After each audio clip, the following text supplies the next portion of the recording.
Let's bring in Marc Perelman. Marc, Edouard Philippe, former Prime Minister, saying sometimes you have to see the cliff to know what to do next. Now, it's notable, just a few days ago, he was talking about his frustration, Emmanuel Macron calling this.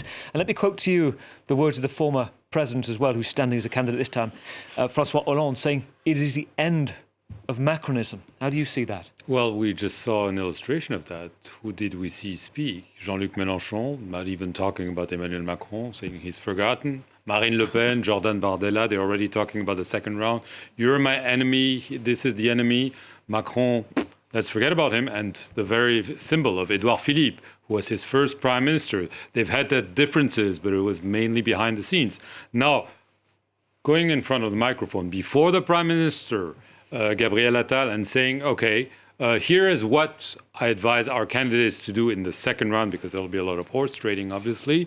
And I'm ready to take up the challenge of rebuilding the right, rebuilding the center.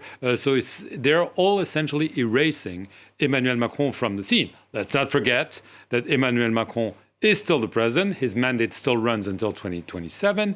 He has already said that he will not resign. But depending on what will happen in the second round, if there is an absolute majority for the National Rally and its ally, it's a big if because the calculations are quite complicated, they'll probably put a lot of pressure on Emmanuel Macron saying, you've lost the European elections, you thought you could pull off an upset with the legislative elections. This is not happening. You're a weak president, you're a lame duck. Why don't you go out? And so there'll probably be a lot of pressure on him. But it's interesting to see that the Macron camp is nowhere to be seen in the polls and in the talks right after the results are in. What has to happen if you're part of the Macron camp tonight, knowing that, as you say, he's been very, well, not visible at all on the campaign, not part of Gabriel Attal, the Prime Minister's promotional campaign video? Does he need to speak tonight, the president? He already issued a statement immediately after 8 p.m. saying, yeah, this means he's probably not going to speak. It was very unusual for him to speak at the European elections. We now know why, because he called those elections. But he already said we need to form a broad alliance against the far right. Those are the words that he spoke. If it's quoted from a meeting between the head of the majority, or that is now becoming a minority, obviously, we still have to figure out. But obviously, we have to really, really take the seat projections with a grain of salt, a big grain of salt, because yes, they show a relative or even an absolute majority for the National Rally. But you heard Jean-Luc Mélenchon saying those seat projections, you shouldn't really take them into consideration.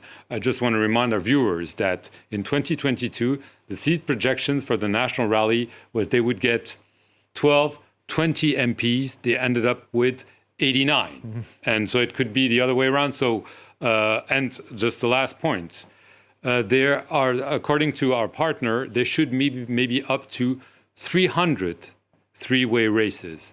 This is a record. I mean, the highest was 105 in 1997.